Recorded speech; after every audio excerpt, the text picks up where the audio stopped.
Hello दोस्तों, हमारे YouTube channel भक्ति कथा में आपका फिर से स्वागत है। आज मैं आपके लिए लेके आई हूँ सोमवती अमावस्या की कथा तथा इसका व्रत और पूजन विधि। आइए शुरू करते हैं। सोमवती अमावस्या कब आती है? जब भी कोई अमावस्या सोमवार को आती है तो हम उसे सोमवती अमावस्या कहते हैं। हिंदू धर्म में इस व्रत का बहुत महत्व है। इस दिन दान का भी बहुत महत्व होता है। इस दिन सुहागन स्त्रियां सिर धोकर नहाती हैं, फिर पीपल और तुलसी के पेड़ की पूजा करके कथा सुनती है और अपनी श्रद्धा अनुसार 108 वस्तु, 11 वस्तु, 1.25 किलो, 1.25 पाव सामान का दान करती है। यह व्रत सुहागन स्त्रियां अपने सुहाग की लंबी उम्र के लिए रखती है। आइए कथा शुरू करते हैं। एक साहूकार के 7 बेटे और एक बेटी थी। साहूकार के 7 बेटों का विवाह हो चुका था। उनके घर रोज सवेरे एक ब्राह्मण भिक्षा मांगने आता था। जब भी साहूकार की कोई बहू या सेठानी उसे भिक्षा देती तो वह उन्हें आशीर्वाद देता और कहता, सेली हो जे, सपूती हो जे, अपने पति के कांधे राज कर जे। पर जब भी साहूकार की बेटी भिक्षा देती तो वह उसे आशीर्वाद देता और कहता, सेली हो जे, सुखी हो जे, अपने भाई भौजाई के कांधे राज कर जे। साहूकार की बेटी को यह बात बुरी लगती थी। अतः एक दिन उसने अपनी माँ से कहा कि माँ, ये पंडित जी को जब भाभियाँ और आप भिक्षा देते हो तो आप लोगों को आशीर्वाद देते हुए कहते हैं, सेली हो जे, सपूती हो जे, अपने पति के कांधे राज कर जे। परंतु जब मैं भिक्षा देने जाती हूँ तो मुझे आशीर्वाद देते हुए कहते हैं, सेली हो जे, सुखी हो जे, अपने भाई भौजाई के कांधे राज कर जे। तो उसकी माँ ने कहा कि तू कल भिक्षा देने जाना। जब वो तुझे आशीर्वाद देंगे तो मैं उनसे ऐसा कहने का कारण पूछूंगी। अगले दिन पंडित जी जब भिक्षा लेने आए तो माँ ने बेटी को भिक्षा देने भेजा और जब पंडित जी ने आशीर्वाद दिया तो उसकी माँ वहाँ आ गई और पंडित जी से कहने लगी कि आप इसे ऐसा आशीर्वाद क्यों दे रहे हो? तो पंडित जी ने कहा कि इसकी किस्मत में सुहाग नहीं है, इसलिए मैं इसे ये आशीर्वाद देता हूँ। तब सेठानी जी ने पंडित जी से पूछा, इसका कोई उपाय नहीं है क्या कि इसका सुहाग बना रहे? तब पंडित जी ने अपने पोथी पुराण खोलकर देखे और कहा कि एक उपाय है कि यदि सोना धोबन इसकी शादी में आकर अपना आशीर्वाद दे तो इसका पति बच सकता है। तो उसकी माँ पूछती है कि सोना धोबन कहाँ रहती है? तो पंडित जी ने कहते हैं कि 7 समंदर पार सोना धोबन का गांव है। तो सेठानी अपने बेटों से कहती है कि सोना धोबन के गांव उसकी बहन को लेकर जाना है। 6 बेटे तो मना कर देते हैं, पर 7वां बेटा तैयार हो जाता है। दोनों भाई बहन सोना धोबन के गांव के लिए रवाना हो जाते हैं और समुद्र किनारे पहुंच जाते हैं।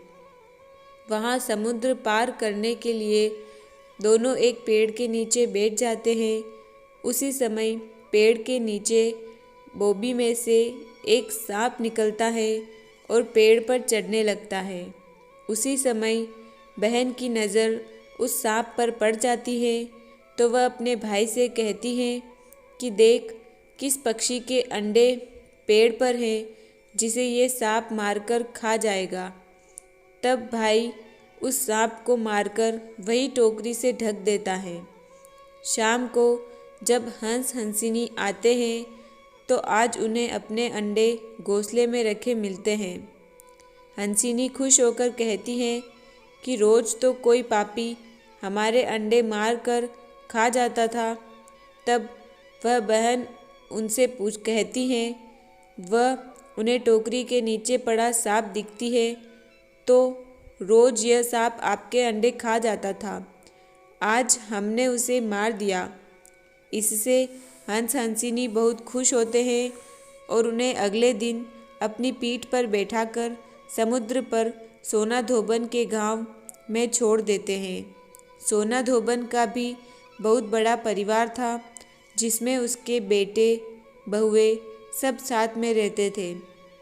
साहूकार का बेटा बेटी भी गांव में एक घर लेकर रहने लगे। रोज रात को साहूकार की बेटी सोना धोबन के घर जाती और खाना पानी, बर्तन साफ करना, कपड़े धोना, घट्टी पीसना सब काम करके सुबह होते होते अपने घर आ जाती थी। इस तरह कई दिन तक यह चलता रहा। एक दिन सोना धोबन ने अपनी बहुओं से पूछा, आजकल तुम्हारी लड़ाई झगड़े की आवाज़ नहीं आती, क्या बात है? तो सब बहुएं बोली कि हमें सारा काम किया हुआ मिल जाता है तो हम क्यों झगड़े। तो सोना धोबन ने पूछा, कौन करता है सारा काम? तो बहुएं बोली, हमें क्या पता। तो सोना धोबन ने पता लगाने का निश्चय किया और वह रात भर जगती रही। तब जब वह लड़की उसके पीकदान की पीक फेंकने उसके कमरे में आती, तब तक उसे नींद आ जाती है। दूसरे दिन सोना धोबन की बहुएं उससे पूछती हैं कि माँ साहब, आपको पता चला कि कौन काम करके जाता है? तो सोना धोबन कहती हैं कि आज तो उसे नींद आ गई थी, पर अब वो हाथ पैरों में चीरा लगाकर उसमें नमक मिर्च लगाकर बैठेगी ताकि नींद नहीं आएगी। और वह रात भर जागती रही। जब वह लड़की उसके पीकदान की पीक फेंकने उसके कमरे में आती, तब वह उसका हाथ पकड़ लेती है कि तू कौन है, भूत चुड़ैल? तब वह लड़की कहती है, मैं एक साहूकार की लड़की हूँ। सवेरे मेरा भाई आकर आपसे बात करेगा।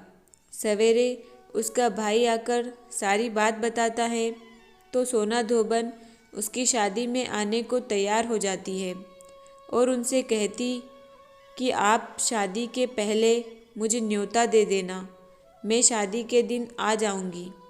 वे दोनों भाई बहन अपने घर आ जाते हैं और बहन के लिए लड़का ढूंढकर शादी की तारीख पक्की करते हैं और सोना धोबन को भी न्योता भेज देते हैं। शादी के दिन फेरे के ठीक बाद दूल्हा मर जाता है। तब सोना धोबन संकल्प लेकर दूल्हे के मुंह में पानी डालती है तो वह उठकर बैठ जाता है और सोना धोबन उसी समय घर जाने को कहती है। तो सब उसे रुकने के लिए कहते हैं तो वह मना कर देती है।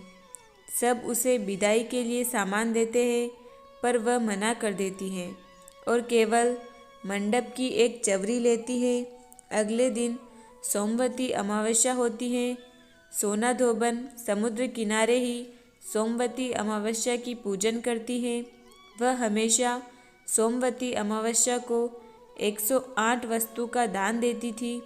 आज उनके पास कुछ नहीं था तो उन्होंने मंडप की चवरी के 108 टुकड़े करे और उसमें समुद्र किनारे की मुट्ठी मुट्ठी रेत रखकर संकल्प लेती हैं कि आज के पहले मैंने जितने भी सोमवती अमावस्या के व्रत किए वे तो साहूकार की बेटी के पति को दिए, पर आज जो व्रत किया उसका फल मेरे पति को देना।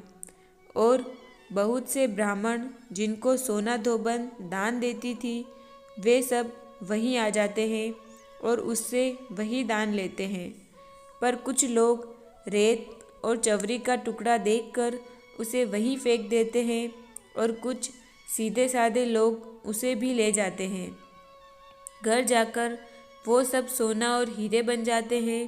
जो उसे फेंक देते हैं वे पछताते हैं कि उन्होंने क्यों फेंका।